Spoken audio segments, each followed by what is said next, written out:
شرک کیا ہے؟ میں سمجھتا ہوں یہ عنوان میں نے بہت تفصیل میں شرک کیا ہے اور کیا یہ بھی شرک ہے کہ عنوان کے تحت لیا تھا، لیکن مختصر میں رکھ دیتا ہوں کہ اللہ کی ذات میں، اس کی صفات میں، اس کی عبادت میں کسی کو شریک کرنا یا سرے سے اس کو چھوڑ کر کسی اور کو ماننا، یہ شرک کہلائیں گا، یاد رکھیے۔ اس کی ذات میں، اس کی صفات میں اور اس کی عبادت میں، یاد رکھیے۔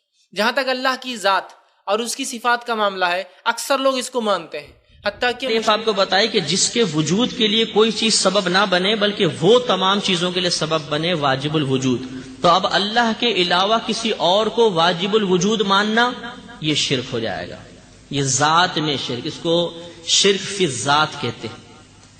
اسی طریقے سے ایک اور ذات میں شرک کی قسم ہوتی ہے کہ کسی کو عبادت کے لائق سمجھنا، کیونکہ عبادت کے لائق تو اللہ تبارک و تعالی ہے، اسی کی عبادت کی جائے گی۔ اگر ہم کسی غیر اللہ کی عبادت کریں گے تو ہم کافر ہو جائیں گے، مشرک ہو جائیں گے، جیسے کہ کفار مکہ تھے کہ وہ بتوں کی پوجا کرتے تھے۔ آج کل ہندو ہیں یا آتش پرست ہیں، وہ آگ کی پوجا کرتے ہیں، بعض سورج کی پوجا کرتے ہیں، عبادت کرتے ہیں، تو وہ ان چیزوں کو معبود سمجھتے ہیں، عبادت کے لائق سمجھتے ہیں، لہذا یہ بھی شرک ہے اور شرک فی ذات میں داخل ہے۔ تو اس سے یہ معلوم ہو گیا کہ کسی کو عبادت کے لائق سمجھا جائے گا تو پھر شرک فی ذات ہوگا، یا کسی کو واجب الوجود مان لیں تو یہ شرک فی ذات ہو جائے گا، تو یہ ذات میں شرکت ہوئی۔ صفات میں شرکت کا مطلب یہ ہے کہ جو صفت اللہ تبارک و تعالی کے لیے ثابت ہو، بعین ہی وہی صفت کسی مخلوق کے اندر مان لینا۔ جن کنڈیشنز کے ساتھ، جن شرائط کے ساتھ کوئی صفت ہم اللہ کے لیے مانتے ہیں، انہی کنڈیشنز کے ساتھ، حتیٰ کہ مشرکین مکہ بھی اللہ کی ذات کو مانتے تھے اور صفات کو مانتے تھے، گو ان کو کچھ صفتیں نہیں معلوم تھی لیکن بہت ساری صفتیں پتہ بھی تھی، اور ان صفتوں کے نام پر بتوں کے نام بھی رکھ چھوڑے تھے، جیسے لات ہے، عزا ہے، منات ہے، تو العزیز صفت سے العزا بنا دیا، المنان صفت سے منات بنا دیا، ان کو پتہ تھے، گو رحمان و رحیم نہیں پتہ ہیں۔ انہی کنڈیشنز کے ساتھ، انہی اوصاف کے ساتھ وہ صفت کسی مخلوق میں تسلیم کر لینا یہ شرک ہوتا ہے۔ مثال کے طور پہ اللہ تعالیٰ کی کوئی بھی صفت اٹھا لیں، ہر صفت 3 اوصاف سے ضرور متصف ہوگی، اس میں 3 کوالٹیز ضرور ہوں گی۔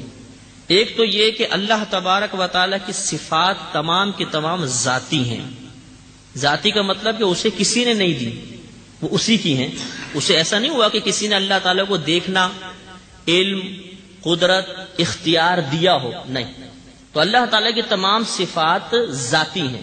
ذاتی صفت اسے کہتے ہیں جو کسی کے دینے سے نہ ہو۔ دوسرا یہ کہ اللہ تبارک و تعالیٰ کی تمام صفات غیر فانی ہیں، کبھی ان پر فنا طاری نہیں ہوگا۔ صلی اللہ علیہ وسلم جب بسم اللہ الرحمن الرحیم لکھا حدیبیہ کے وقت، تو کہا یہ رحمان اور رحیم ہم نہیں پہچانتے، تو بسم تعالی لکھو سب سے اچھا۔ لیکن بہت سارے صفت کے قائل تھے، خود اپنے بچوں کے نام اگر اللہ کے نام پہ رکھتے تو عبد لگاتے، جیسا نبی اکرم صلی اللہ علیہ وسلم کے والد کا نام عبداللہ تھا، وہ جانتے تھے اللہ نام کسی کا ہو نہیں سکتا ہے، تو گویا ان کو اللہ کی ذات پر ایمان تھا، اس کی صفات کو بھی مانتے تھے۔ اصل شرک یہ تھا کہ اس کی عبادت میں شریک کرتے تھے اپنے معبودوں کو، اور یہ سمجھتے تھے کہ اللہ سیدھے نہیں سنتا، اللہ تعالیٰ کو دعائیں سیدھے نہیں مانگی جا سکتی، اللہ تعالیٰ تک پہنچنے کے لیے وسیلے کے بغیر فانی ہیں، کبھی ان پر فنا طاری نہیں ہوگا۔ اور تیسرا، اللہ تبارک و تعالیٰ کی صفات تمام کی تمام لامحدود ہیں، ان کی کوئی حد نہیں ہے۔ دیکھنا ایک صفت ہے، اللہ تعالیٰ کہاں تک دیکھ سکتا ہے، کوئی حد قائم کریں گے آپ؟ نہیں۔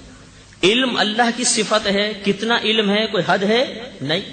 تو اللہ تعالیٰ کی صفات کی کوئی حد نہیں ہے۔ معلوم یہ ہوا کہ اللہ تعالیٰ کی صفات 3 اوصاف سے متصف ہوں گی، ایک ذاتی ہیں، دوسرا غیر فانی ہے، تیسرا لامحدود ہے، ان کی کوئی حد نہیں۔